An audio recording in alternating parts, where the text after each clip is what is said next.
여러분 지금 하나님의 자녀의 삶을 사십니까? 그것이 기독교라고. 하나님은 우리를 영광스럽게 하는 삶으로 초청하시는 거예요. 따라해볼까? 예배하는 것이 우리를 빛나게 한다. 아멘. 지난번에 기독교의 소멸에 대해서 얘기를 했습니다. 그래서 이 개혁주의 안에 있는 이상한 구원론의 흐름, 인본주의와 율법주의가 넘쳐나고 있다. 이런 것들이 지속되면 기독교의 미래는 암울할 것이고, 율법주의화되는 기독교는 소멸되고 말 것이다. 그래서 우리 영상은 계속해서 이 구원에 대하여 몇 년 전에 시리즈 있었는데 또다시 이제 구원에 대한 진리를 전하려고 합니다. 항상 말씀을 드리지만 구원에 대한 변증은 두 가지 양단의 측면을 갖고 있어요. 하나는 이 성도들이 미혹에 빠지지 않도록 하는 거예요. 두 번째는 하나님께서 늘 역사적으로 진행하시듯이 구원의 문을 여는 것, 이것이 중요하기 때문에 구원의 변증은 계속해서 반복되어야 된다. 아울러서 이런 성도들이 미혹에 빠지는 일은 우리 주변에 너무나 많이 이단들이 많기 때문에 그렇습니다. 제가 가장 경계하는 것은 보여지는 이단이 아니라 모두가 속고 있는, 특히 개혁주의 안에 있는 이상한 이 구원론의 흐름에 대해서 저는 경계하고 있습니다.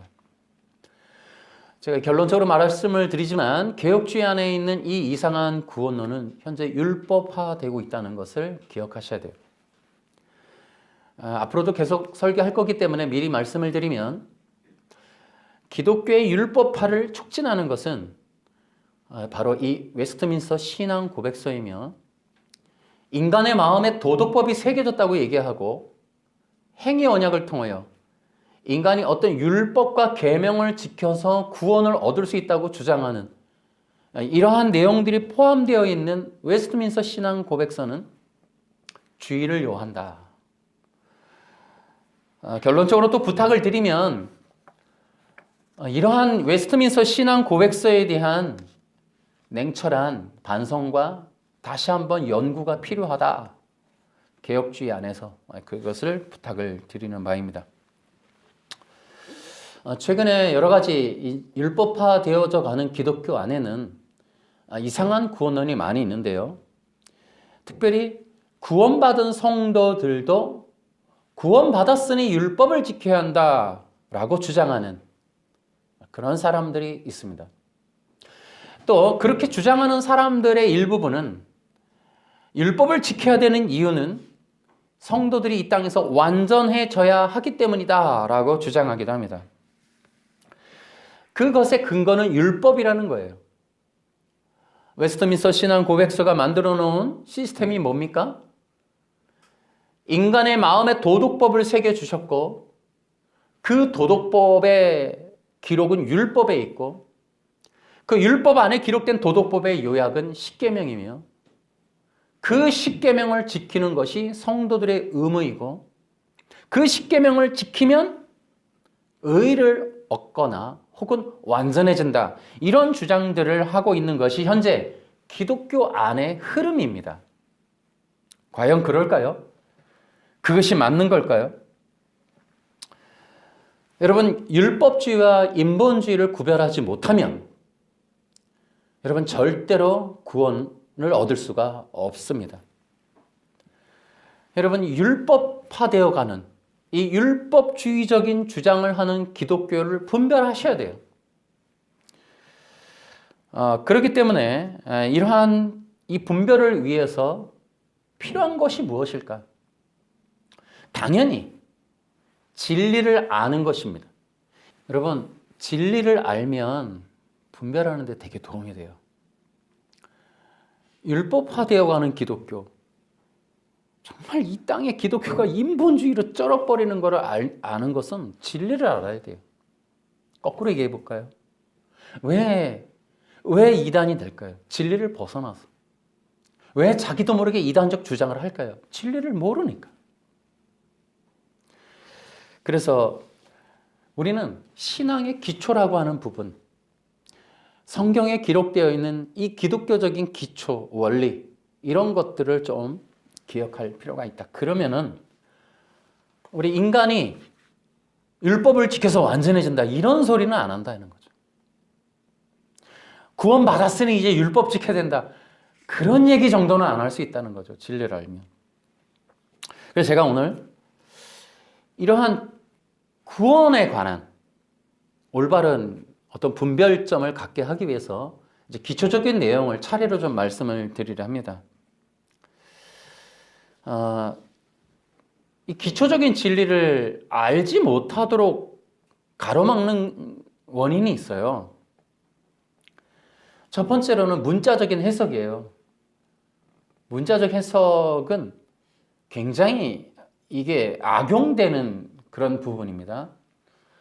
우리가 이제 쉽게 얘기하면은 교회가 강단이고 뭐 이렇게 빨간 거 카페트, 여기 성전이고 우리 목사는 제사장이고, 얼마나 구약에 있는 내용들을 문자로 다 적용해서 교권화 만들었습니까?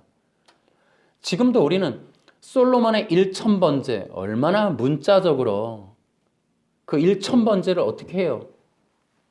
1000번을 헌금을 내면 소원이 이루어진다. 여러분, 이것이 바로 카발라 유대교라는 책을 보면 그런 게 나와요. 그러니까 솔로몬의 1000번제를 하면 복을 받는다라는 개념은 유대교에 있는 신비주의 종교 카발라에 나와요, 이게. 그러니까 우리는 기독교가 아니에요, 지금 현재. 교회에서 하고 있는 많은 문화적인 것들은, 여러분, 우리가 추수감사절날 왜 헌금을 내죠? 진짜 추수감사절이 기독교 절기고 여기다가 배추나 과일 쌓아놓고 뭐 그런 거 하는 건가요? 그러니까 우리가 하고 있는 대부분의 많은 행사나 절기나 헌금은 성경에 기록되어 있지 않은 내용들이 대부분이에요. 이제는 코로나 이후에 기독교의 근원적인 본질을 찾아가야만 하는 때이기 때문에 좀 더 냉철한 시각으로 교회나 신앙, 성경을 바라볼 필요가 있다라고 저는 생각합니다. 앞서 얘기한 대로 문자적인 해석, 또 선입견이라는 게 있어요. 자기가 정해놓은 뜻에 맞춰 성경을 보는 거예요.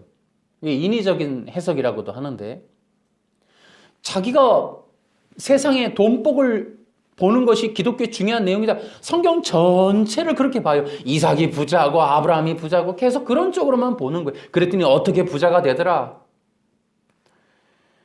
그 다음에 이러한 성경에 대한 어떤 잘못된 시각을 가져오는 건 결정적인 게 뭐냐면 거듭나지 않아서 그래요.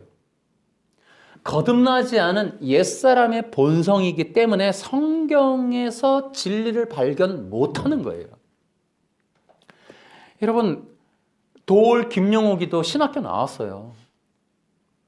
벙커교회 김용민도 안수받았다 그러잖아요. 세속적인 사상과 내가 쓰고 싶은 내용들, 이런 것들로 인하여 선입견이 눈이 가려워진 상태로 복음이나 진리를 알 수 없도록 성경은 문을 닫아놨어요. 우리는 거듭나야 돼요.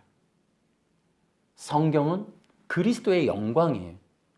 이 그리스도의 영광을 위하여 성경을 펴야만 해요. 내 주장을 위하여 성경을 악용하는 사례, 남용해서는 안 된다. 이것이 첫 번째 조건이에요.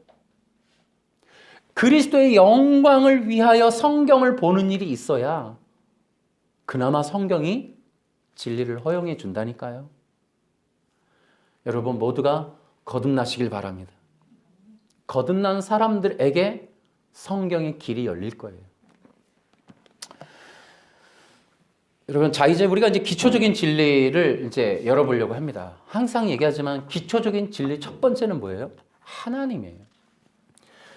여러분, 성경의 시작이 뭐예요? 하나님이에요. 하나님이 전체의 주인이세요. 그 주인이신 하나님의 자기 계시가 뭐예요? 창조예요, 창조. 이것을 기억하셔야 돼요. 하나님이 창조하셨어요.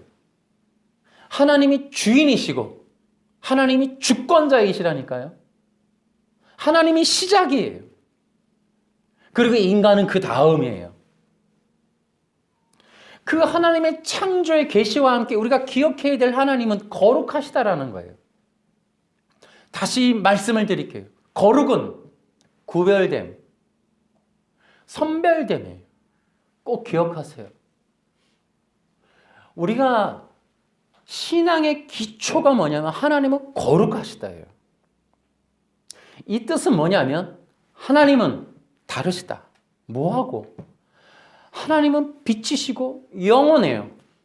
인간은 피조물이에요. 그리고 육체예요. 하나님과 인간은 만날 수도 없고 같아질 수도 없고 똑같을 수가 없어요. 구별되는 거예요. 그러니까 하나님을 측량할 수 없는 거예요. 인간이. 그게 거룩이에요. 너무 높아서, 너무 맑아서, 너무 투명해서 인간이 결코 접근 불가, 볼 수도 만질 수도 가까이 할 수도 없는 존재. 그게 거룩하심이에요.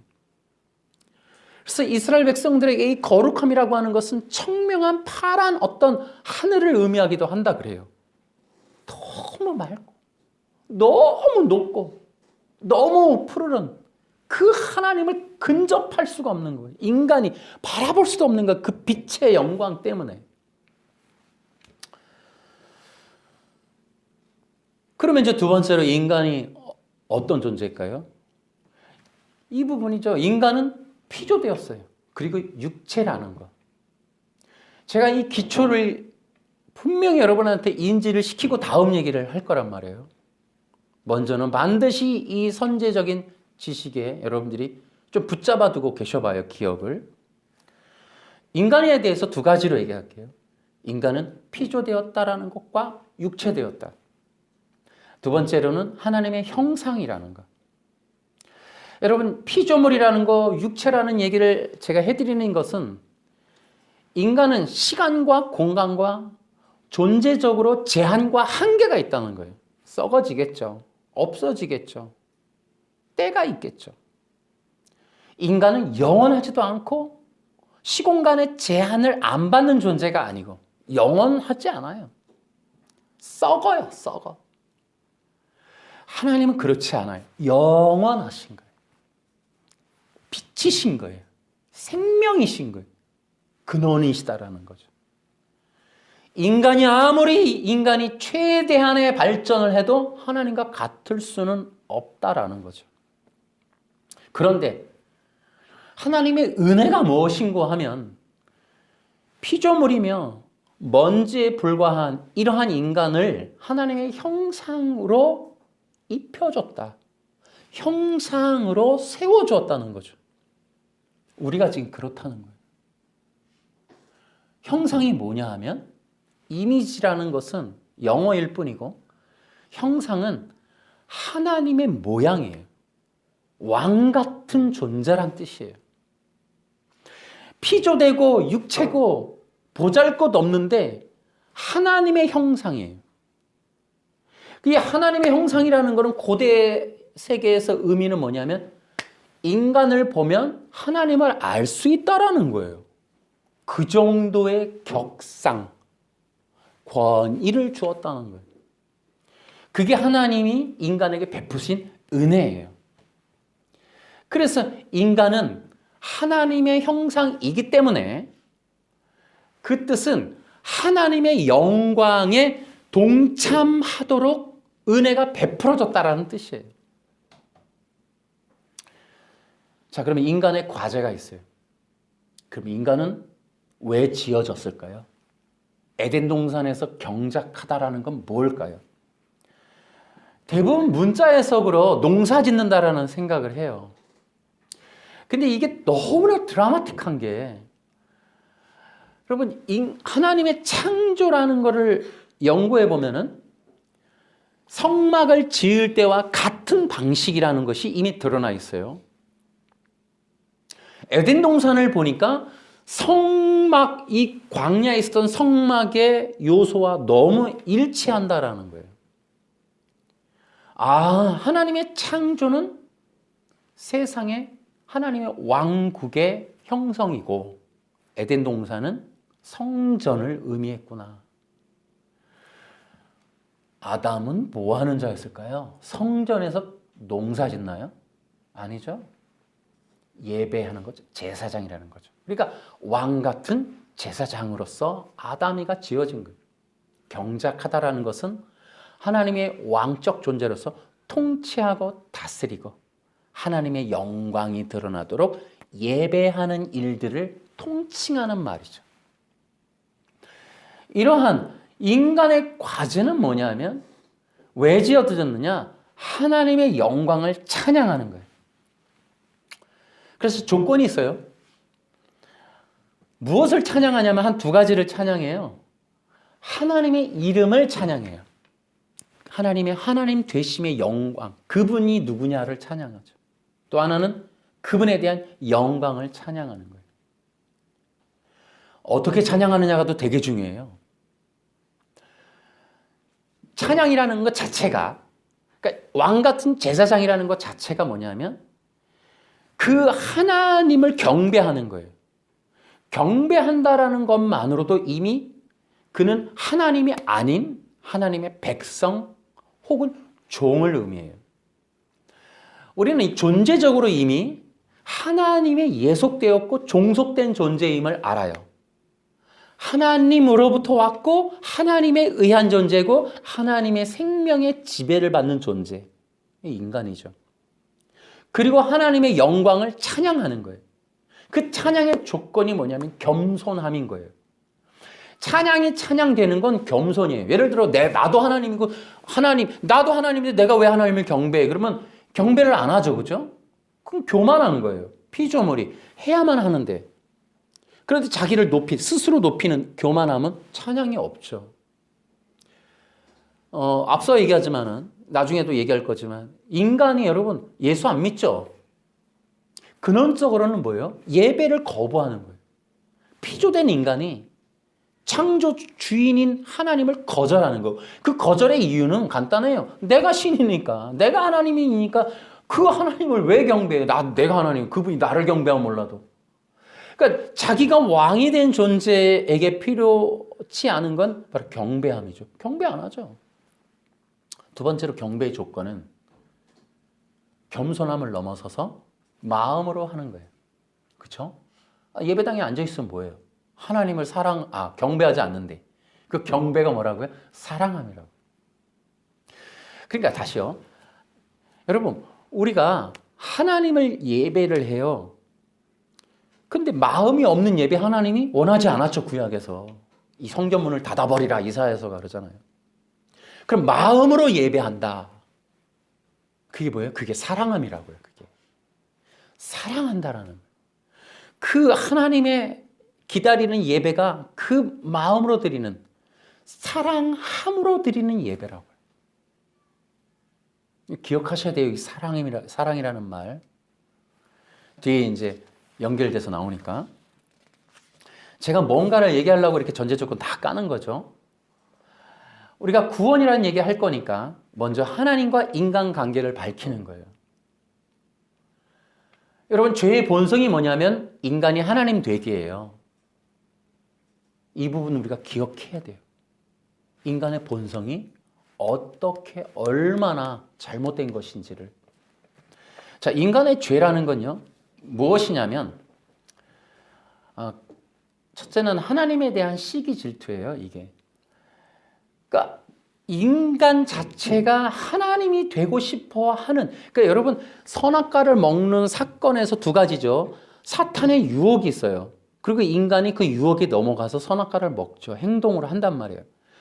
근데 여러분 알다시피 사탄의 유혹이라는 것이 성공을 거둬요.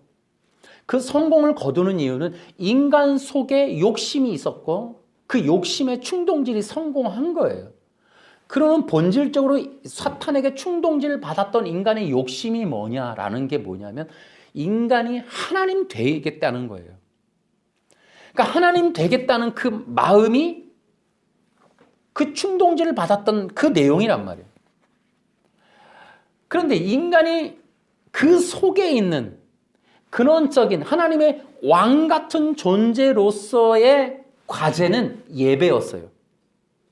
그 예배함은 겸손이었어요. 겸손은 뭐냐면 나는 절대로 하나님이 아니라는 근원적인 지식에 근거하는 거예요. 그리고 또 하나는 절대적인 어떤 의무는 뭐냐면 하나님이 되려고 해서는 안 된다는 거예요. 인간은 하나님이지도 않지만 하나님이 될 수도 없고 하나님이 되려고 하는 마음을 가져서도 안 된다는 거예요. 이게 인간의 과제예요. 그런데 그러한 그 어떤 인간의 근원적으로 그러한 과제의 시작은 사랑이라는 거예요. 여러분 잘 기억하셔야 돼요. 하나님은 인간을 로봇으로 만들지 않으셨어요. 자동적으로 그렇게 하라고 만들지 않으셨어요. 여러분들도 지금 보면 다 각자잖아요. 그죠? 인간은 하나님의 사랑으로 만들어진 존재란 말이에요. 그러니까 하나님이 바라시는 건 사랑이었어요. 사랑함으로의 예배, 사랑함으로의 겸손함을 요구하는 거예요. 절대 로봇가 아니에요. 그러면 하나님이 선하신 분이 아니에요. 공의롭지 않아요. 그건 불의한 거예요. 하나님의 절대적이고 억압적이고 강요적인 어떤 통치는 불의한 거예요. 하나님이 원하시는 건 사랑이어야만 하는 거예요.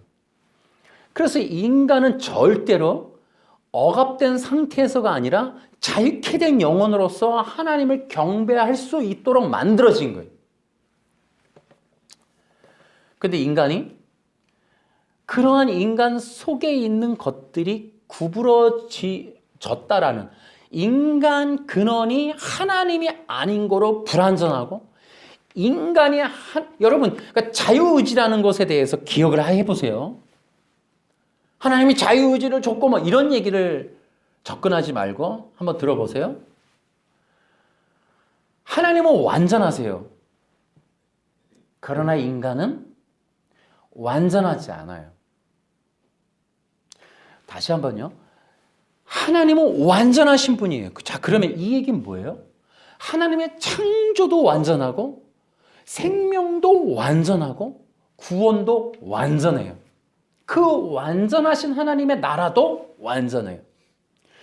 인간의 창조도 완전해요. 그러나 인간은 신이 아닌 거로 완전하지 않아요. 인간은 완전한 창조에 의한 창조지만 인간 자체는 완전하지 않다는 거예요. 왜요? 신이 아니기 때문에. 다시요. 하나님은 빛이시고 영원하고 생명이에요. 그러나 인간은 피조물이고 육체예요. 가장 선하신 방식으로 사랑의 방식으로 인간을 만들었지만 인간은 피조된 육체라니까요. 완전하지 않아요. 죽는다고요. 시간이 있는 제한적인 존재라고 언젠가는 끝난다고요. 썩는다고요. 이게. 신이 아니기 때문에 그런 거예요. 그래서 우리는 기억해야 되는 게 인간은 신이 아닌 거로 그 완전치 않고 완전하지 않은 만큼 부족하다라는 말을 기억하셔야 돼요. 그러면 이게 무슨 뜻인가 하면 인간에게 지금 필요한 거는 불완전한 만큼 부족한 만큼을 신의 도움으로 신의 영역으로 살아야 한다라는 거예요. 자, 완전하면 신의 도움이 필요 없죠. 우리 하나님이 스스로 자존하시는 분이신데 누구 도움을 받고 누구를 의지하나요? 그렇지 않아요. 인간이 완전했다면 하나님의 의존을 필요로 하지 않고 스스로 생명력을 가져야 되고 스스로 살아야 해요. 그리고 영원해야 돼요. 그렇지 않잖아요, 인간은. 영원한 인간이 어디 있어요? 여러분 기억하셔야 돼요. 인간은 절대로 하나님이 될 수가 없어요. 육체가 어떻게 영원한 존재가 됩니까? 썩어서 없어질 모래덩어리가 어떻게 저 생명 대신 근원과 같아진다고요? 안 된다고요. 피조된 거는 피조됐다는 것만으로 이미 우리는 불완전한 거예요. 불완전하기 때문에 예수님을 믿어야 하고 왜? 불완전하지 않으면 스스로 구원받으면 되죠. 인간이라고 하는 존재가 불완전하기 때문에 구원을 필요로 하는 거예요. 스스로 안 된다고요. 노력해도 안 되고 법을 지켜도 안 되는 것. 인간 근원이 부족하다고요. 내가 안 된다니까요. 이걸 벗어나는 것 자체가 문제가 생기는 거예요. 여기서부터가. 기억해야 되는 거예요. 우리가 근원을, 기초를. 하나님이 누구시며 인간이 누구인가에 대한 이 간극의 차이를 기억해야 된다고. 율법을 지키면, 계명을 지키면, 도를 지키면, 여러분 이런 말들이 이 간극을 줄일 수 있다고 보시는 건가요? 절대로 그럴 수 없는 거예요. 인간은 피조예요. 육이라고요. 많이 살아야 지금 뭐 100년, 여러분 더 이상 여러분 인간은 썩고 말아요. 근데 하나님은 안 그렇다고요. 인간이 그렇기 때문에 절대 의존적인 존재. 하나님이 없이는 살 수가 없어요. 또 하나님 목적지향적, 하나님을 향하여 살아야 돼요. 두려움과 외로움과 불안함의 해결은 하나님을 목적으로 할 때만 해결돼요.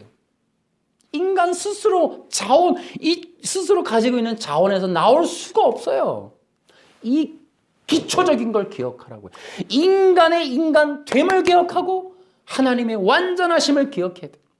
인간은 결코 신이 될 수 없고 인간은 육체로 피조되었기에 절대적으로 하나님 없이 살 수가 없다라는 거. 이게 기독교인의 기본이에요. 기독교인이 아니라면 진화론도 있고 뭐 이렇게 있지만 인간은 기독교인이 되는 이상 천지창조, 그 다음에 하나님의 존재, 그리고 인간의 피조됨에 대한 진리에 여러분이 절대 흔들리지 않는 거예요.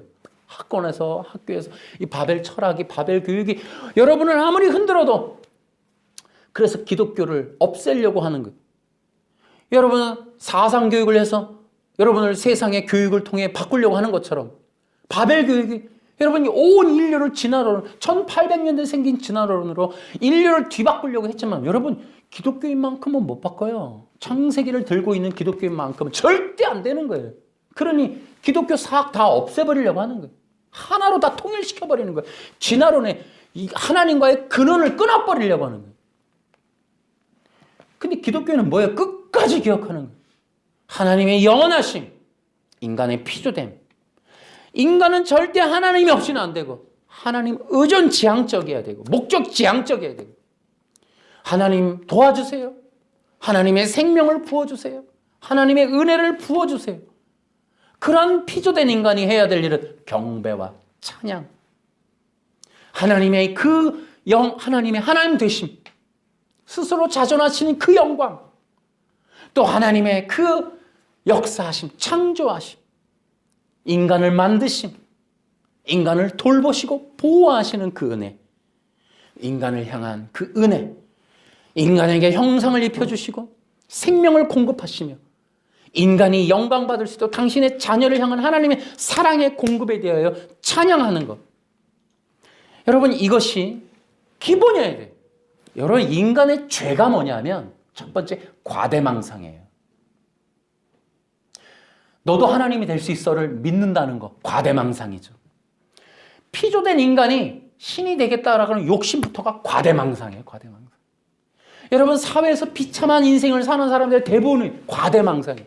여러분 이단이 뭐예요? 자기가 신이래요. 보혜사래요. 그들의 한결같은 질병은 과대망상이에요. 교주가 아니어도 많은 사람들이 기본적으로 깔고 있는 질병이 과대망상이에요. 뭐예요? 자기 스스로를 너무 높여요. 자기를 모르는 거예요. 내가 누군지를 모르는 거예요. 그러니까 자기가 너무 높아요, 지금. 자기의 영광에 스스로 반하는 사람들이 너무 많아요. 스스로를 높여놓고 그 높여진 인간 그 자아상을 놓고 그것에 기뻐하는 사람이 얼마나 많은지 몰라요.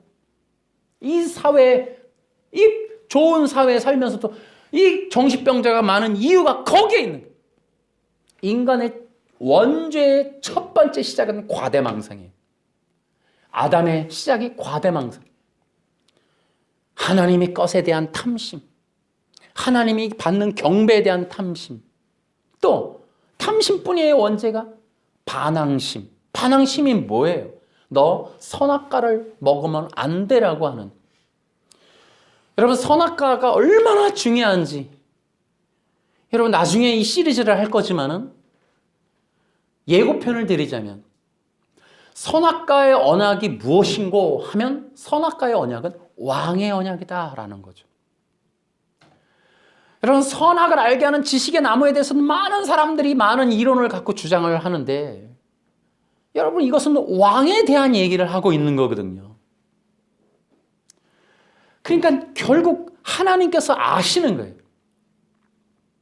너가 신이 되려고 해서는 안 된다.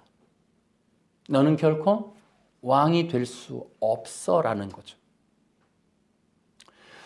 너가 왕이 된다면 너는 영원한 생명에 이를 수 없어라는 내용. 근데 어쨌든 이러한 하나님의 요청과 반대로 얘기하면 하나님의 율법이죠. 인간이 신이 아니고 신이 되어서도 안 되고 신이 되려 한다면 이 땅에서와 저 영원한 세상에서 너는 생명을 누릴 수 없을 거야 라는 내용이죠. 그러한 하나님의 제한적인 법, 제한적인 요청, 이런 것들을 거절하고 내가 신이 될 수 있다라고 하는 그 생각을 뿜어내버리는 거예요. 그걸 포기하지 않는 거예요. 왜요? 왕이 되어서 누리는 저 영광을 포기를 못하는 거예요. 왕이 누리는 영광이 뭔지 아세요, 여러분? 왕이 누리는 영광은 자기 뜻대로 산다는 거예요. 인간이 오해한 게. 그리고 고대 세계의 왕, 이제 우리가 이것도 이제 또 얘기할 건데요. 고대 세계에서의, 그러니까 여러분 성경이 쓰여 있는 세계는 지금 여기랑 좀 달라요. 고대 세계의 얘기란 말이죠. 문화적인 얘기예요. 고대 세계의 왕은 솔로몬을 생각하시면 돼요. 솔로몬이 왕인데 뭐예요? 재판도 하죠. 아기를 놓고 두 여자를 갖다가 재판하죠. 그러니까 고대 세계의 왕은 법을 가지고 있어요. 법을 가지고 있고 또 왕이 심판도 해요. 근데 솔로몬이도 뭐예요? 제사드리죠. 뭐 아까 얘기했던 1000번째. 그러니까 왕의 역할이 세 가지가 동시에 나타나는 게 솔로몬의 이 역사죠. 그러니까 여러분, 솔로몬이 법을 가지고 있고 재판을 하고 그 재판에 의해서 제사를 드리는 일을 집행하는 게 고대 세계 왕이에요. 여러분, 인간이 왕이 된다는 첫 번째 증거는 그러니까 법을 갖는다는 거예요. 근데 인간이 법이 될 때에는 절대법이 없잖아요. 그러니까 자기가 만들겠죠. 자기가 뭘 자기 생각대로 만드는 거예요. 여러분, 이것도 문제인 거예요, 지금. 다양한 구원론을 주장하는 안식일을 지키면 다 자기가 만든 법이에요, 인간이. 계속해서 만들어내요. 구원을 취소돼. 거기서 질문하면 도덕과 윤리가 있어야 돼. 어떤 도덕? 십계명. 이게 막 나오는 거예요. 십계명 그럼 토요일 날 예배 드려요. 또 토요일 날 그건 또 어떻게 드려야 돼? 11시에 드려야 돼? 이런 얘기를 계속 인간의 생각으로 계속 법을 만드는 거예요. 여러분, 인간이 만든 법과 하나님이 만드신 말씀의 차이가 뭔지 아세요? 그러니까 솔로몬이 심판할 때 법을 갖고 왔는데 그 법이 율법이죠. 그러니까 율법, 인간의 만든 법, 얼마나 많아요. 헌법도 있고, 여러분, 지금 나가면은 얼마나 많은 자서전서부터 얼마나 수억, 그 계산할 수 없는 인간의 책들. 여러분, 어떤 사람의 책을 읽어요? 평전, 철학, 많은 그것과 성경 말씀의 차이가 뭔지 아세요? 율법의 원리는, 율법의 조건이 있어요. 율법이라고 하는 거, 그냥 법이 아니고 율법이라는 거는 생명을 담보해야 되는 거예요. 그러니까 율법이라고 하는 것을 따라서 살면 생명이 나와야 돼요. 그게 율법이에요. 여러분, 사람이 지은 책을 여러분이 아무리 읽어도 영생 얻나요? 못 얻어요. 부처가 쓴 책이든 누가 쓴 책이든 어떤 책이든지 우리에게 영생 줄 수 있는 건 없어요. 그러나 하나님은 하나님의 말씀인 율법의 조건은 생명력이에요. 생명력. 그 말씀이 우리로 하여금 영원한 생명에 이르게 하는 게 율법이라고. 율법. 그러니까 인간이 왕이 되고 싶은 건 법을 만들겠다는 건데, 법을 만드는 이유는 그 법에 의해서 내 마음대로 살 수 있으니까. 뭐예요? 제한과 한계, 피조된 것과 육체된 걸 거부하는 거예요. 그리고 난 내 마음대로 살겠다는 거예요. 근데 인간이 피조된 것과 육체된 것의 한계를 넘어서서 신이 되려고 하는데 이게 걸린단 말이에요. 걸리니까 해결할 수 있는 게 뭐예요? 육체의 생명을 늘리고 이 제한된 존재인 것을 부셔버리고 신이 되려고 하는데, 유일한 거는 법도 만들고 뜻대로 사는데 요거 안 되잖아요. 그래서 만든 종교가 유대교 생명나무 종교라는 게 있어요. 그러니까 인간은 지금도 뭐냐면 이 세상에 있는 모든 과학을 통해서 인간이 하고 싶은 건 육체의 생명을 늘리는 거예요. 그럼에도 해결할 수 없는 건 저 영원한 나라죠. 이 나라를 못 만드는 거예요. 결국 지상 낙원을 만드는 수밖에 없는 거예요. 그러니까 인간의 고민이 거기 있는 거예요. 육체 생명 150년까지 늘린다 쳐요. 그 다음은 저 영원한 나라는 어떻게 할 거냐고. 이걸 해결을 못 하는 거예요. 왜? 인간이 가진 법으로는 영생까지는 해결이 안 돼요. 그러니까 우리 인간이 그럼에도 불구하고 그 법을 지닌 왕이 되고 싶은 건 제한과 한계가 없는 삶. 그게 뭐예요? 내가 하고 싶은 대로 살겠다고. 그러니까 교회를 거부하고 성경을 거부하고 신앙 갖는 거 남편들이 싫어하는 건 내 마음대로 좀 살겠다고. 이래라 저래라 하지 말라고. 교회 나오라는 전화도 하지 말라고. 내가 가고 싶을 때 간다고. 그러니까 인간이 하고 싶은 건 제한과 한계의 이러한 운명적 틀을 제발 없애버리는 거예요. 그게 원죄의 특성이라고. 특성. 그렇게 하나님과 같아지려고 하는 욕망의 뒤끝에는 자기법이라는 게 존재하거든요. 그러니까 자기 왕권이 주는 유익은 자기가 자기를 위해서 살 수가 있어요. 그러니까 자기가 만든 법은 뭐냐면 자기가 빛이 나는 거예요. 그러니까 자기를 빛나게 해줄 수 있는 것. 그렇게 되면 어떻게 돼요? 다른 사람들로부터 칭찬과 인정과 명성이 따른단 말이에요. 그러니까 하나님을 경배하라고 만든 제사장이 타인으로부터 영광을 받기 위한 존재로 변신을 하는 거예요. 그게 왕이 되고 싶은 욕심의 배경인 거예요. 그러니까 원죄의 속성이 거기 있는 거예요. 남들로부터의 경배. 그러니까 교주가 되고 이 독재자가 되는 게 시진핑이 되고 하는 게 경배. 남들로부터 추앙받는 것. 그 추앙받는 것이 또 악한 게 뭐냐면 이 추앙을 받는데 그냥 잘했어요 하는 거에 머무르지 않아요. 독재자나 이런 종교가들은.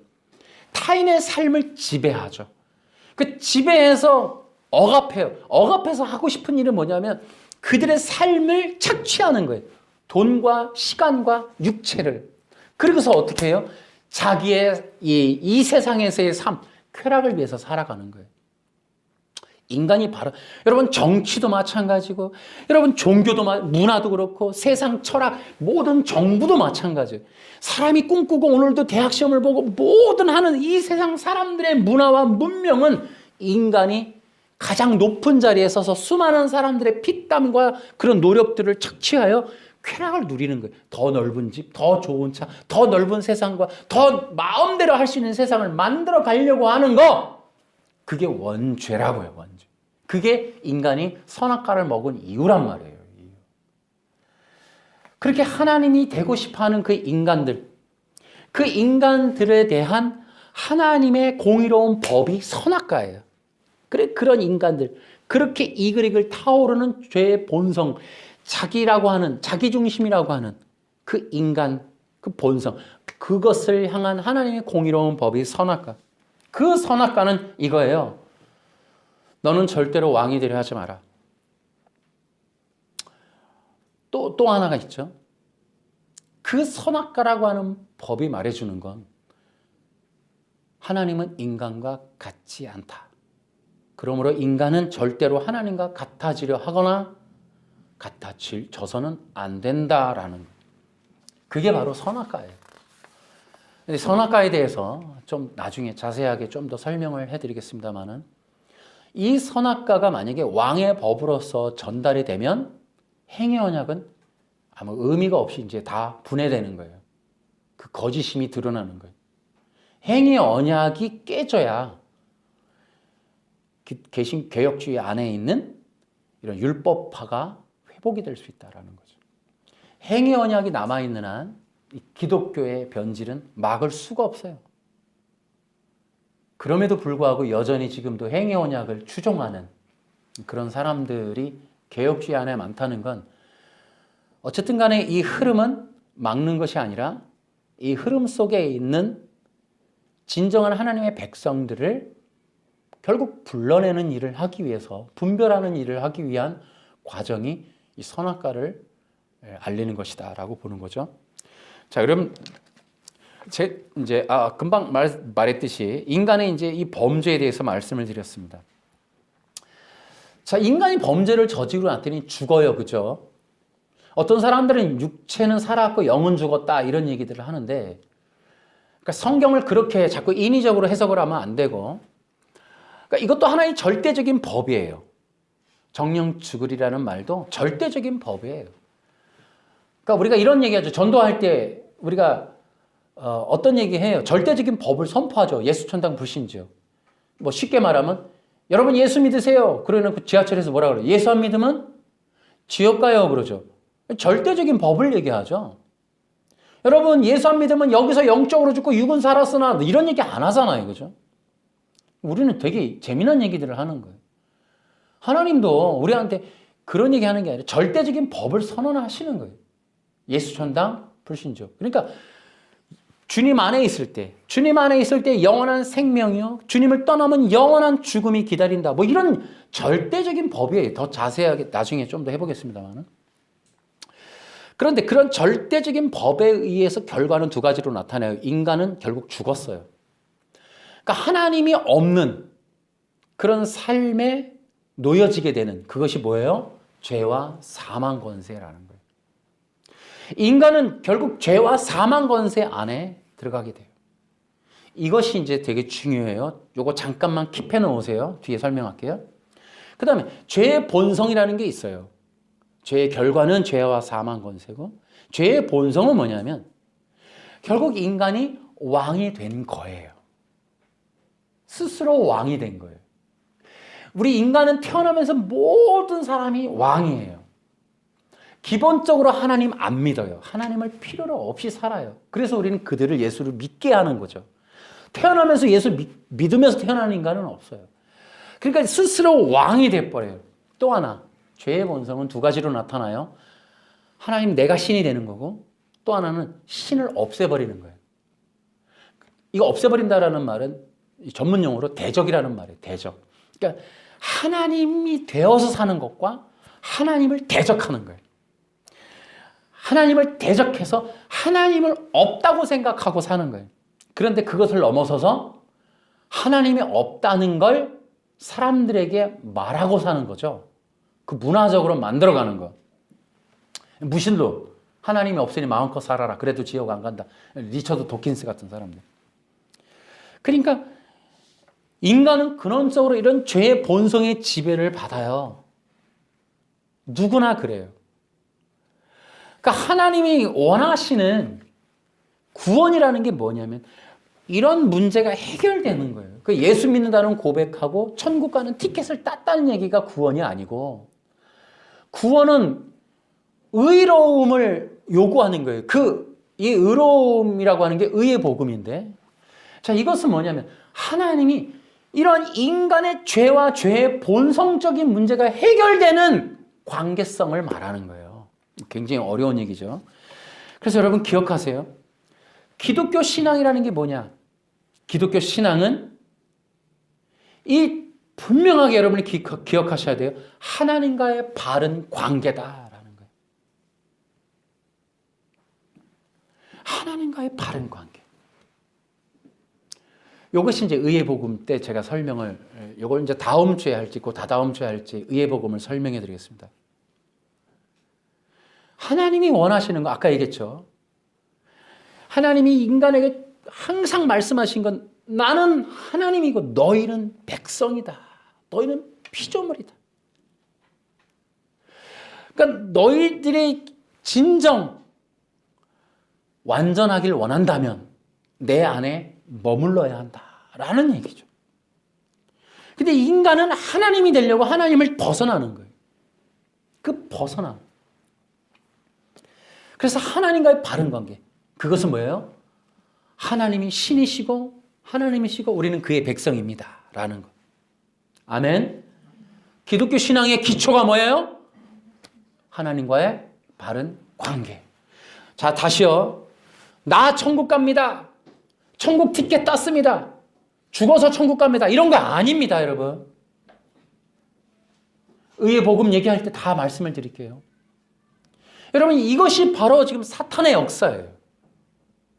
잘못된 구원론을 보면 천국 가는 거, 티켓 따는 거, 죽어서 가는 거, 이러한 오해들을 만들어 놓고 기독교를 공격하는 도구로 쓰고 있다고요.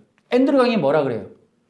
믿는다고 말하고 막 살면, 교회에서 그런다 그러는 거죠.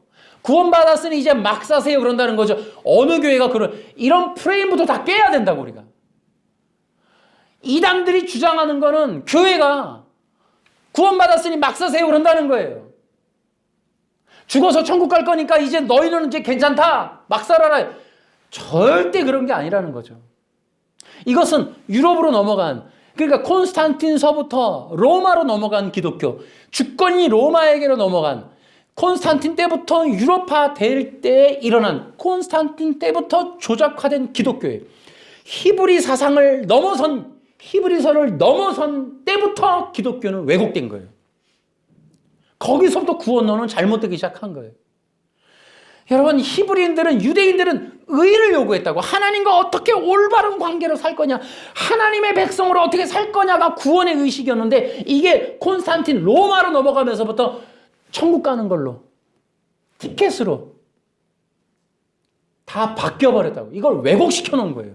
근데 이단들이 뭐예요? 요거 갖고 잘못된 구원론, 콘스탄틴이 만들어 놓은 거 갖고 기독교가 잘못했다고 십자가의 복음을 다 빼버리는 거예요. 그 잘못된 구원론 때문에 십자가의 복음까지 없애버리고 계명을 세우는 거예요. 계명을. 이 어리석은 짓을 개혁주의가 지금 하고 있다고요. 다시요. 기독교 신앙이란 하나님과의 바른 관계다. 시작. 기독교 신앙이란 하나님과의 바른 관계이다. 아멘. 하나님과의 바른 관계는 나도 하나님이요 라는 거 안 하는 거예요. 뭐예요? 나는 하나님의 주의 백성입니다. 그래서 하나님 뭐라 그래요? 나는 아버지가 되고 너희는 나의 자녀가 되리라. 하나님의 요청, 요구, 언약, 그것이 성취되는 그러한 나라, 그게 하나님 나라. 하나님 나라가 뭐예요? 영역이 아니고 관계성. 하나님과 그 백성이 온전한 연합의 관계를 이루는 것, 이게 하나님의 나라라고요. 말쿠트라고 하는 하나님의 통치 영역, 하나님이 하나님 되고 그의 백성이 그의 백성 되어서 하나님의 나라를 이루는 말쿠트 통치력이 임하는 세상이 하나님의 나라라고요. 아멘. 여러분 지금 하나님의 자녀의 삶을 사십니까? 그것이 기독교라고요. 현재적이라고요. 현재적. 그러니까 기독교는 죽어서 가는 것도 아니고 티켓이라고 하는 것도 아니에요. 관계성을 회복하는 거예요. 어디서부터? 지금 여기에서부터. 나는 하나님의 자녀로 사는 거예요. 하나님의 통치 안에 사는 것. 그게 기독교예요. 아멘. 자, 이제 좀 더 이제 이게 어려운 얘기인데, 인간의 본성에는 다들 또 하나님을만을 예배하고, 인간은 뭐야? 막 하나님이 욕심쟁이야. 하나님이 그렇게 우리를 강압해서 예배만 드려야 돼. 우리는 그럼 밥만 먹고 예배만 해야 돼. 여러분, 이게 다 죄의 본성에서 나오는 얘기들입니다. 경배와 예배라고 하는 삶을 하나님이 강요하거나 억압하거나 그것만 하라는 것이 아니에요. 우리의 삶의 모든 영역이 하나님의 영광이 드러나는 것이 산 예배가 되는 거예요. 아멘. 그러니까 우리는 죄의 본성이 있어서 우리가 영광 받는 것에 대한 관심이 있기 때문에 내가 영광을 드리는 하나님의 백성으로 사는 것에 대한 거부감이 있다고. 인간 본성에 그게 거북스러워요. 자연스럽지가 않아요. 누구를 섬기고 예배하고 헌신하고 희생하고 충성하고 어떠한 절대적인 원리나 약속이나 그 한 말에 내 인생을 걸고 하는 거가 되게 어려워요, 인간이. 우리는 그 하나님이라고 하는 보이지 않는 하나님을 향하여 예배하는 일, 돈도 아니죠. 빵도 주는 것도 아니죠. 누가 권력을 주는 것도 아니죠. 무슨 대가를 주는 것도 아니고 복을 주는 것도 아닌데 뭐 신앙이라고 하는 되게 모호한 그림에 내 인생을 건다는 거, 여러분, 이게 되게 힘든 거예요. 인간의 본성을 거역하는 일이에요. 그래서 예수 믿고 좁은 길 걸어가는 게 이게 흔한 일이 아니에요. 내 인생을 거기 건다는 게. 보이지 않는 하나님을 향하여 내 인생을 충성하는 일이 쉬운 게 아니에요. 선교사나 순교사 아무나 되는 거 아니죠. 그래서 기독교 신앙이라고 하는 건 보이지 않는 하나님의 언약의 말씀 안에 내 인생을 거는 거예요. 그래서 그 주님의 말씀에 내 인생을 다 거는 거죠. 근데 이 사람들은 박탈감을 느껴요. 그러면 내 인생은 나 꿈도 있는데 하고 싶은 거 많은데 돈은 어떻게 벌어? 교회만 다니면 어떻게 해? 나 목사만 돼야 되나? 이런 인간이 두려움이 있어요. 자기 삶에 대한 기반에 대한 두려움을 갖고 있다고. 이것이 다 원죄예요. 원죄. 잘 보세요. 하나님이 인간과 같지 않아요. 하나님의 통치가 무엇인고 하면 이게 십자가예요. 그래서 공의로워요. 우리 인간은 되게 강요를 원하잖아요. 그죠? 통치 받으라 그러고 희생하라 그러고 예를 들어 회사 사장님만 해도 나의 부장님만 해도 불편하죠. 권위로 억압하고 그 직분으로 누르고 그런 우리는 그러한 위계 질서를 생각하면서 하나님의 통치력이 부담스러울 때가 있단 말이에요. 근데 기억하시라고 십자가라고. 하나님은 명령을 해서 우리를 억압하는 게 아니라 당신이 죽으신다고요. 그냥 피 흘리신다고요. 죽고 말아요. 그런데 하나님이 거기에 그러한 왕대심과 백성됨에 대한 이 통치만을 인정하라는 거예요. 그 관계성을 인정하라는 거예요. 그 십자가를 보면서 기억하셔야 돼요. 하나님의 통치는 우리의 영광을 위한 거라고. 하나님이 우리에게 주고 싶어 하는 건 억압해서 당신만을 향하라는 게 아니라 우리를 향하여 사랑을 주고 싶어 한다고요. 오해를 풀어야 돼요. 우리 속에 있는. 예배만 해야 되나? 아니요. 하나님의 사랑, 내가 얘기했죠. 사랑이라는 건 두 가지를 담보한다고. 기쁨과 영광이라고. 그러니까 예수를 믿는 사람에게 기쁨을 주신다니까요. 사도 바울이 성령님의 감동해서 기뻐하라, 기뻐하라. 내가 다시 말하니 기뻐하라.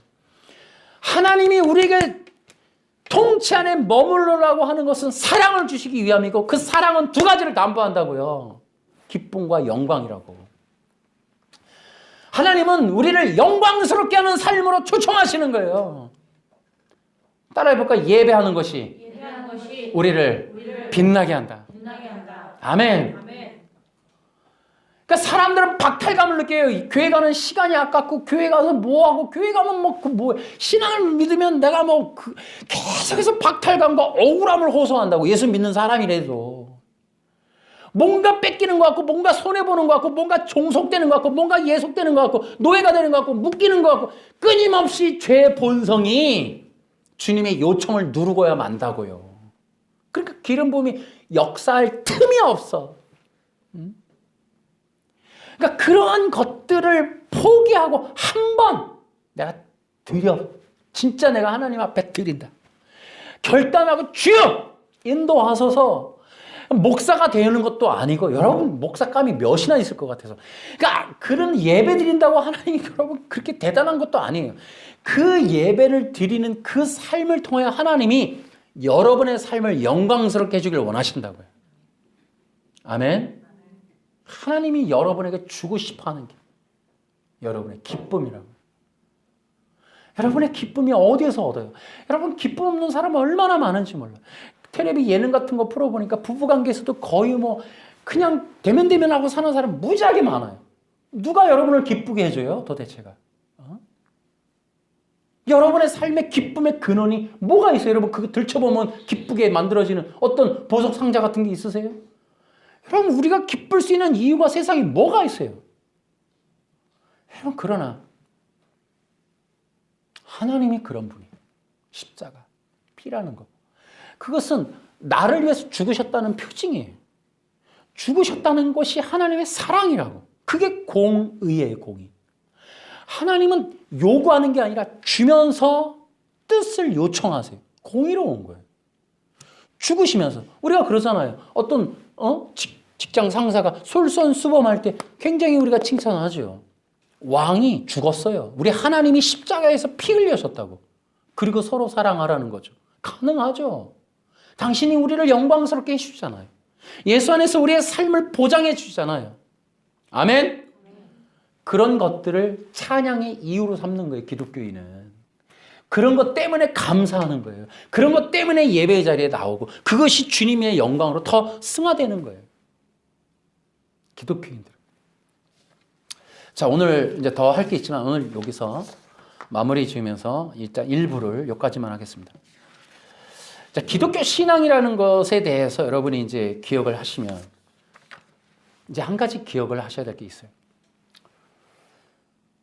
우리에게 있어서 이제 이 하나님의 사랑으로 말미암아 이제 우리가 구원함을 얻어요. 예수 그리스도를 통하여서. 그러면 이제 우리 구원받았다라는 것, 이것에 대한 이해를 잠깐만 해드릴게요. 많은 사람들이 오해를 하는 게 있어요. 예수 믿으면 다 끝났다고 생각하는 거, 이런 게 있어요. 죄도 끝났고 이제 구원의 문제도 끝났고 나는 이제 천국 가는 일만 남았다라는 생각도 있고, 또 하나가 이제 구원파 같은 문제죠. 구원파가 뭔 얘기를 퍼뜨려요? 나 이제 죄에서 구원받았어. 그리 나는 이제 죄가 없어. 죄가 없으니 회개할 일이 없어. 자, 여기까지는 막 교리라 쳐요. 근데 실제적으로 문제가 터지는 게 뭐냐면, 제가 그 구원파가 주는 신문을 읽어본 적이 있어요. 그랬더니 어떤 자매가 이런 질문을 한 거를 거기 신문에 써놨어요. 구원파의 어떤 분이 이런 질문을 했대요. 제가 어떤 죄를 지었어요. 저 이제 어떻게 하면 될까요? 그랬더니 그 신문에서 답을 주는 게, 자매님은 죄가 없어요. 성경 말씀을 보세요. 죄사함 받았으니 라고 했잖아요. 죄사함을 받았는데 왜 죄가 있나요? 자매님은 회개할 일도 없어요. 죄가 없으니까. 그러니까 나는 의로워졌다는 걸 계속 기억하시고 반복하세요. 아니, 어떤 사람이 죄를 지어서 갈등을 하고 있는데 죄가 없다, 의롭다라는 것만 계속 기억을 하라는 거예요. 이런 내용을 제가 보면서 어이가 없는 거죠. 그러니까 많은 사람들이 이런 구원파적인 이해를 갖고 있는 경우가 있어요. 기억하세요. 이제 구원받은 자들에게 남겨진 과제가 있어요. 미국의 야구인이 이런 말을 했대요. 끝날 때까지 끝난 게 아니다. 기독교인은 예수 믿었어도 끝난 게 없어요. 끝나지 않았어요. 죄도 끝난 게 아니고 구원도 완전히 끝난 게 아니에요. 기억을 하셔야 돼요. 이미와 아직의 긴장관계가 있다. 여러분 이런 얘기 들어보셨죠? 로마서 7장과 로마서 8장에서 얘기하는 것은 거듭났어도 아직 끝난 게 아니다. 왜 그런가? 분명한 사실 하나, 다시요. 앞에 창조 때 얘기했죠.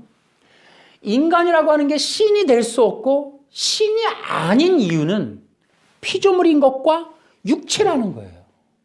그렇죠? 육체는 썩어요. 하나님은 안 썩어요. 그러니까 이미 구별됐어요. 여러분 구원받았어요. 여러분 육체가 없어졌어요? 여러분이 부활체가 되셨나요? 구원받은 사람 다? 아니죠. 영생을 얻었다 그래요. 거듭났다 그래요. 생명의 성령으로 살았다 그래요. 그런데 사는 건 어떻게 살아요? 육체로 살잖아요. 재미난 거예요. 기독교인은 두 가지의 존재네요. 보니까 거듭난 새 생명이 있는데 육체 안에 살아요. 썩을 몸을 입고 산다고요. 그러니까 여전히 기독교인은 한계가 있는 거예요. 육체라는 제한과 한계를 지니고 사는 게 기독교인이에요.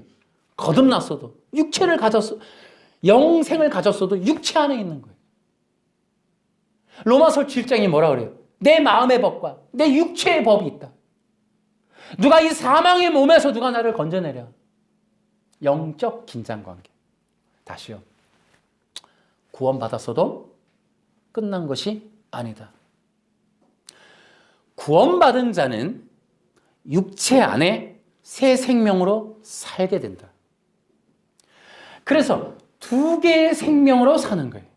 혹은 두 개의 왕국으로 사는 거예요. 그래서 기독교인에게 필수적이고 어쩔 수 없는 건 영적 전쟁. 그 영적 전쟁을 위한 말씀이 에베소서 6장 1절부터 10절 전신갑주.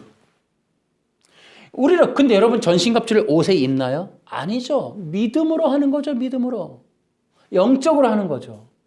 육체로는 이미 우리는 이 육체라는 그러한 한계 속에 있어요. 그러나 우리의 새 생명된 거듭난 영혼이 전신갑주를 입으라는 거예요. 전신갑주. 새 생명에게, 새 사람에게, 새 피조물이 그러라는 거예요. 그래서 우리는 육체라고 하는 게 뭐예요? 원죄성을 지닌 거예요. 구원받았는데 거듭났는데 여전히 내가 최고가 되고 싶고 왕이 되고 싶고가 있는 거예요. 내 욕망대로 살고 싶고 내 계획대로 살고 싶고 나를 위해 살고 싶고 하나님을 불만 갖고 하나님께 원망하고 대적하고 기쁨이 없고 미움이 나오고 기독교인이 죄가 없는 게 아니고 두 개의 왕국에 살고 있다는 거죠. 그래서 영적 전쟁이 있는 거예요. 다시 얘기할까요? 감사와 기쁨은 자연스러울 수 없어요. 다시요. 감사와 기쁨은 자연적인 생리현상에 맡겨두면 안 돼요. 영적 전쟁의 분야인 거예요. 그럼 어떻게 돼요? 여러분이 슬픔에 눌리고 불만과 원망에 눌리는 것, 생리적 현상이라고만 보지 마세요. 여러분 삶에 기쁨이 없다. 여러분 거듭났는데 기쁨이 없다라는 건 생리적인 현상이 아니라 감정적인 어떤 현상이 아니라 영적 전쟁의 하나의 모습일 수 있다라는 거예요. 이해되시나요? 기쁨도 이기셔야 되는 거예요. 감사도 이겨야 가능한 거예요. 예배 가만두면 안 된다고요. 그저 습관에 맡겨두면 안 된다고요. 영적 전쟁의 일부분이라고요. 심지어 여러분의 감정의 변화, 여러분 그 영역도 자연스럽게만 놔두시면 안 돼요. 이기셔야 돼요. 우리는 여전히 싸움이 남아있다고요. 그런데 지금 개혁주의 안에서 어떤 사람이 이런 얘기를 해요? 구원받았어. 그러니 이제 완전해질 수 있어. 성화를 이루어. 그럼 완전해질 수 있어. 다시 얘기하면요. 구원파가 말했던 죄가 없어, 회개할 게 없어는 너는 신이야. 그러니까 너는 이제 아무것도 할 필요가 없어. 너 마음대로 살면 돼. 이 얘기랑 똑같은 거예요. 신이 됐다는 거예요. 여러분, 우리 기독교인이 구원받았어도 죄와 완전히 떨어진 것은 아닙니다. 죄의 본성과는 여전히 싸워야 되는 거예요. 어디서? 내 안에서. 기독교인이 구원받았어도 죄가 완전히 사라지거나 완전해진 존재가 결코 아니에요. 근데 구원파는 죄가 없어? 회개할 게 없어. 여러분, 죄가 없는 건 완전하다는 뜻이에요. 완전한 건 하나님밖에 없어요. 인간이기에 이 땅에서는 여전히 죄라고 하는 것과 무관하지 않아요. 내가 죄를 짓던 죄라고 하는 습성, 본성이 내 안에 있던 내가 완전한 주님과의 어린 양의 혼인잔치 이전까지는 나는 죄와 뗄래야 뗄 수가 없어요. 아까 얘기했죠. 미움이라는 거. 내 안에 반항심, 대적이라는 거. 예배를 거부하는 거. 영적인 영역이라고요. 왜? 여러분의 본성적인 육체의 속성상, 옛사람의 속성이 하나님을 대적하고 하나님의 영광을 거역했던 그 본성이 여러분의 삶을 지배하는 양상으로 나타나는 것, 이런 것과는 전쟁의 분야일 거라고요. 싸워서 이겨내라고요. 아멘? 여전히 개혁주의하고 다 영적 전쟁의 분야를 덮어버린 거예요. 구원파는 기본이고 율법주의, 앤드류강, 안식 다 덮어버린 거예요. 로마서 7장, 8장을 다 엎어버린 거예요. 거듭났어도 두 왕국의 전쟁이 있음을 덮어버린 거예요. 어디 완전해져요? 감히 인간이 신이 됐다고 말을 해요. 여기서 어떻게 인간이 신이에요? 아직도 육체를 지니고. 이렇게 우리 속에서 여전히 하나님을 향한, 육체를 향한 불붙는 듯한 이 죄의 욕망이 이글거리는데 신이라고요, 여러분. 이런 것에 절대 미혹당하면 안 된다고요. 그래서 이것은 신앙의 기초적인 거예요. 더 깊은 분야라고요. 여러분이 반드시 알아야 되기 때문에 기초라고 하는 거예요. 성경에 열려 있잖아요. 구원 이후에 어떻게 사느냐고요? 그래서 성령의 인도함 받아야 된다. 이 죄의 본성과의 영적 전쟁, 에베소서에 나오는 영적 전쟁의 승리는 성령님의 이 인도함에 있는 거예요. 그분이 우리의 군대 사령관으로서 우리를 이끌고 가시는 거기에 순종해야 되는 거예요. 아멘! 여전히 무방비인 분도 문제이고 무지한 분도 문제이고 이런 것을 받아들이지 않는 기독교인들도 문제이고 이걸 덮어버린 기독교 지도자들은 더 책임이 크고 여러분 그래서 우리는 이 땅에서 우리가 완전해질 수 있다는 어떤 뉘앙스를 가진 모든 구원론을 다 거부하셔야 돼요. 율법교, 웨스트민스터 신앙고백서, 어떤 구원의 취소, 김세윤의 도덕 윤리 이런 거 다 없애버려야 돼요. 도덕 윤리로 완전해질 수 없어요, 여러분. 이 땅에서 성령 안에서 우리 안에 그리스도의 형상을 이루기까지 싸워야 돼요. 그리고 가는 거예요. 그리고 그 싸움의 끝에 뭐 있어요? 도덕과 윤리가 아니라 예수 그리스도. 아멘. 그분만 남는 거예요. 우리의 옛사람이 결국 그것을 가로막을 테니까. 세상이 가로막을 테니까. 우리는 그것을 이겨내고 예수 그리스도가 나의 왕이십니다를 붙잡고 가는 거예요. 아멘. 여러분 그래서 우리의 이 기독교적 신앙의 기초 진리가 이 땅에 율법화되는 기독교를 이겨내는 분별점이 될 수 있다. 그러니까 여러분들이 이러한 기독교적인 근본적인 하나님이 어떤 분이고 인간이 누구라는 것 그리고 인간이 신이 되려고 하는 이 죄의 본성이 종교 교리화돼서 수도 없이 쏟아진다. 잘못된 이단들은 끝없이 이걸 반복하고 있다. 인간이 신이 될 수 있다는 걸. 그리고 자기들이 보여주는 거예요. 내가 신이다라고. 개혁주의 안에 진짜 두려운 건 인간의 죄의 본성에 이것을 야합하는 인간을 어떻게 하든지 그리스도의 예수가 아니라 인간을 자기 왕되게 하려고 하는 그런 거짓된 교리들. 그렇게 인간이 신이 되게끔 만들어주는 율법주의적인 이러한 교리들. 여러분 이것들을 거절하셔야 돼요. 앞의 내용들이 좀 어렵긴 했지만 이것을 달리 더 쉽게 이게 전할 방법이 없어요. 이런 것들이 일반화되는 교리가 돼야 돼요. 일반화되는 지식이 돼야 돼요. 하나님에 대해서, 인간에 대해서, 인간의 죄에 대해서. 교회들마다 이걸 계속 알려야 돼요. 그래서 모든 성도가 진리를 알아야 돼요. 진리를. 나 오늘 복을 받고 응답을 받고 내 자식 이런 게 문제가 아니고 기독교인의 첫 번째 하나님이 누구신가? 하나님의 영원하심과 거룩하심. 인간은 피조물이구나. 아, 나는 하나님이 없이 살 수가 없어. 하나님 안에서 나의 영원한 생명이 보장돼. 그리고 그 하나님의 사랑이 나로 하여금 기쁨과 이 영광으로 이끌어 줄 거야. 내가 하나님의 자녀로서 예배하는 삶. 난 그 길을 걸어갈 것이야. 여러분 이것을 여러분들이 꼭 붙잡으시기 바라요. 물론 그러하다고 여러분들이 어떤 덕목이 생기는 게 아니에요. 두 왕국의 전쟁이 남아있어요. 오늘 여러분에게 성령의 능력이 필요한 이유는 오늘도 예수 그리스도를 붙잡기 위함이에요. 여러분 성령의 기름 부음을 요청할 때는 예수 그리스도의 그 이름을 의지하기 위함이에요. 성령이 아니고서는 여러분의 삶이 그리스도라고 하는 중심성이 나타날 수가 없어요. 불가능해요. 성령을 통하여 예수님을 붙잡는 진정한 기독교인 되시기 바랍니다. 아멘. 오늘도 그랬어요, 여러분.